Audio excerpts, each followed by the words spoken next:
Hello, in this video I'm gonna show you how to adjust single shot fire behavior in Call of Duty Warzone Mobile.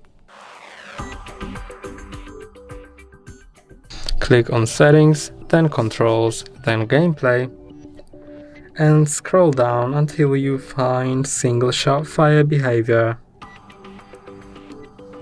It is here, and you can set it to on release, on tap, or custom. And when you set it to custom, you can choose shotguns, sniper rifles, and launchers, and you can set them all to release or tap.